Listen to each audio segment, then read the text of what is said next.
Good morning, and let me tell you something that might completely change the way you think about the pills on your kitchen counter right now. There are medications that millions of seniors take every single day, prescribed by their own doctors, that may be quietly interfering with their memory and their ability to think clearly. These are not exotic prescriptions. They are common, everyday medications found in nearly every medicine cabinet in America. And most people have no idea what these drugs are doing to their brains. I'm Dr. John Dale, and over more than 2 decades in geriatric medicine and longevity research, I've sat across from thousands of patients worried about their memory.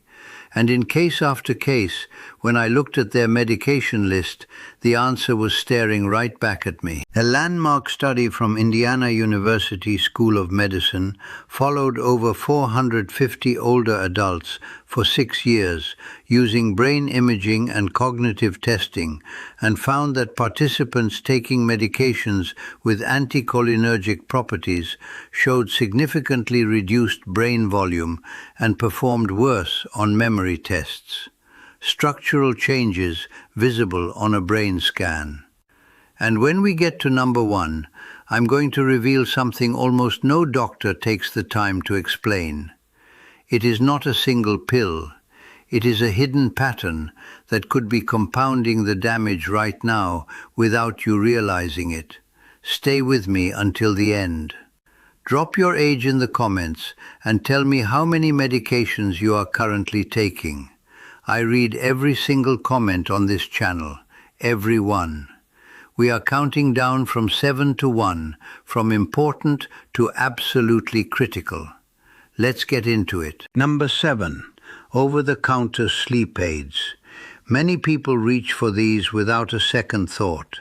But many popular sleep aids contain diphenhydramine, a first-generation antihistamine that blocks a neurotransmitter called acetylcholine.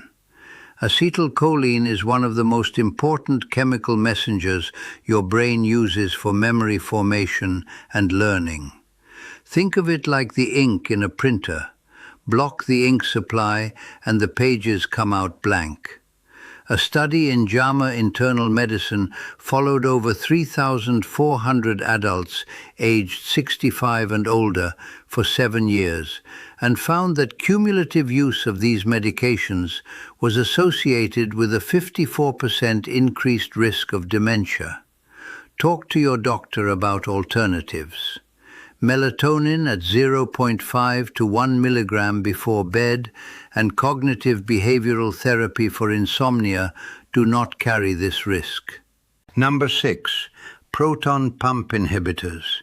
Tens of millions of Americans take these for acid reflux, often for years, far longer than intended.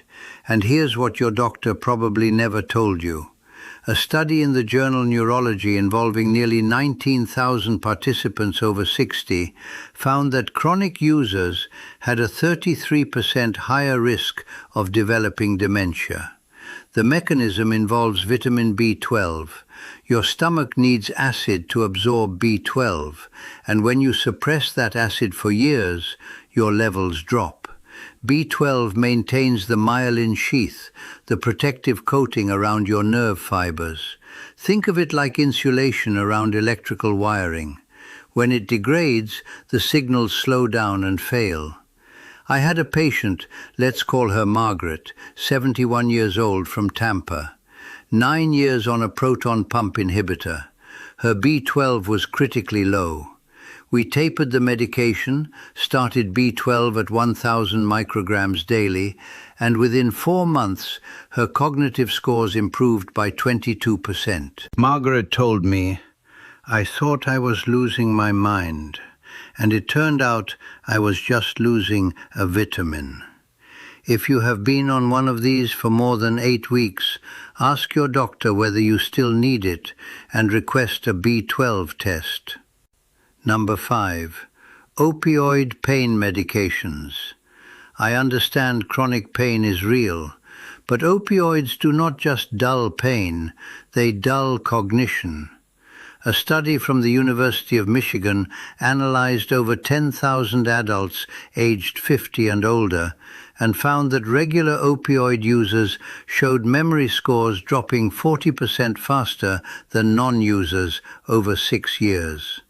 Opioid receptors are densely concentrated in the hippocampus, the brain's memory center. Think of your hippocampus as a librarian. Opioids do not burn the library down, they put the librarian to sleep. Talk to your doctor about a pain management review. Physical therapy, nerve blocks, and targeted exercise can reduce pain while protecting your brain. And if what I'm sharing today is making you rethink some things, I want you to know this is just the beginning. I put everything I've learned over more than 2 decades into one place.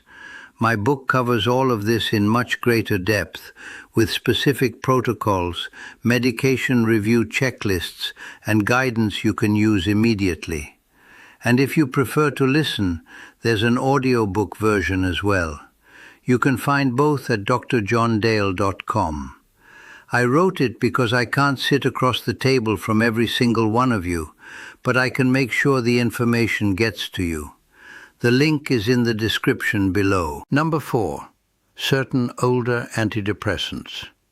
Tricyclic antidepressants carry significant anticholinergic properties, and as we have discussed, anything blocking acetylcholine interferes with memory. A study from the University of East Anglia examined over 300,000 patient records and found that those with the highest anticholinergic exposure had a 49% increased risk of dementia, with older antidepressants among the top contributors. I had a patient, let's call him Robert, 67 years old, from Indianapolis, 12 years on a tricyclic for nerve pain. He described his thinking as foggy, like reading through frosted glass. When we transitioned him to a newer antidepressant with a lower anticholinergic burden, his clarity improved within 3 months. Robert told me, "I didn't realize how much I was missing until the fog lifted. If you are on a tricyclic, do not stop it on your own, but talk to your physician about newer alternatives." Number 3. Certain beta blockers. And now this is where it gets really interesting. Some beta blockers, particularly older lipophilic ones that cross the blood-brain barrier, have been linked to memory difficulties and slowed processing speed. A study in hypertension followed over 12,000 adults for 10 years and found that patients on centrally acting beta blockers performed significantly worse on cognitive assessments. The mechanism involves norepinephrine signaling. Think of norepinephrine as the brain's spotlight. Certain beta blockers dim that spotlight. Not all beta blockers are the same. If you are experiencing mental fog, ask your doctor whether switching to a hydrophilic option might protect both your heart and your cognition. And if you haven't subscribed yet, please do. Hit the bell. It helps us get this information to more people who need it, and it costs you absolutely nothing. Number 2. Benzodiazepines. I have seen this medication class cause more cognitive damage in older adults than almost anything else on this list. A meta-analysis in the Journal of Alzheimer's Disease reviewed nearly 47,000 participants and found that benzodiazepine use was associated with a 51% increased risk of dementia. They amplify GABA, the brain's calming signal, but suppress activity in the hippocampus and prefrontal cortex. Think of it like turning down the volume on a radio. Short term, the noise drops. Leave it down long enough and you lose the signal entirely. I had a patient, let's call her Doris, 74 years old, from Phoenix. 11 years on a benzodiazepine. She could not remember what she had eaten for breakfast. Her family was preparing for a dementia diagnosis. We worked with her psychiatrist on a careful taper over 8 months while introducing cognitive behavioral therapy. Her memory scores improved by 28%.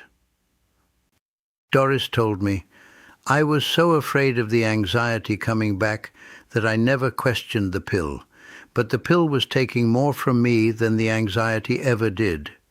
Never stop a benzodiazepine abruptly, but talk to your doctor about a supervised taper. Number 1, and here we are. This is not a single medication. This is a pattern. The total anticholinergic burden. Many of the medications we have discussed carry anticholinergic activity. Individually, each might have a small effect, but combine them, and the effects do not just add up, they multiply.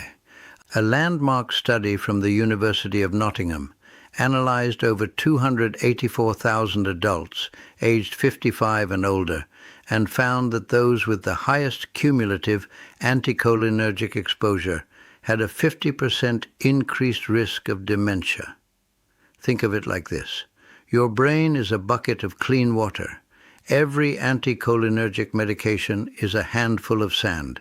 One handful you barely notice. 5 or 6, and you cannot see through the water anymore. I had a patient, let's call him Walter, 78 years old, from Columbus, 7 medications, each prescribed independently. No single doctor had looked at the full picture. His anticholinergic burden score was alarmingly high. Over 6 months we found lower risk alternatives and eliminated 2 medications entirely. His cognitive scores improved by 31%. Walter told me, "I had 7 different doctors, and not one of them asked me what the other 6 were prescribing. Print a complete list of every medication you take, including over-the-counter products, and bring it to your next appointment. Ask your pharmacist to calculate your anticholinergic burden. Request a medication review at least once a year." This is not just about biology and statistics. This is about your life, about being present for your grandchildren, about remembering the name of someone you love. I have seen patients in their 70s and 80s reclaim clarity that doctors had written off as irreversible. Time after time, the answer was not a new pill. It was removing the wrong ones. Your brain is not betraying you. It is responding to the chemical environment you are creating. Change the inputs and the output changes. It is never too late. If you found value in this video, subscribe and hit the bell so you never miss what's coming next. Share it with someone you love who needs to hear this. Drop your age in the comments and tell me which medication surprised you the most. I read every single comment, every one. And if you want the complete guide, everything I know organized and ready for you to use, my book and audiobook are waiting for you at drjohndale.com. The link is right there in the description. Take care of yourselves. I'll see you in the next video.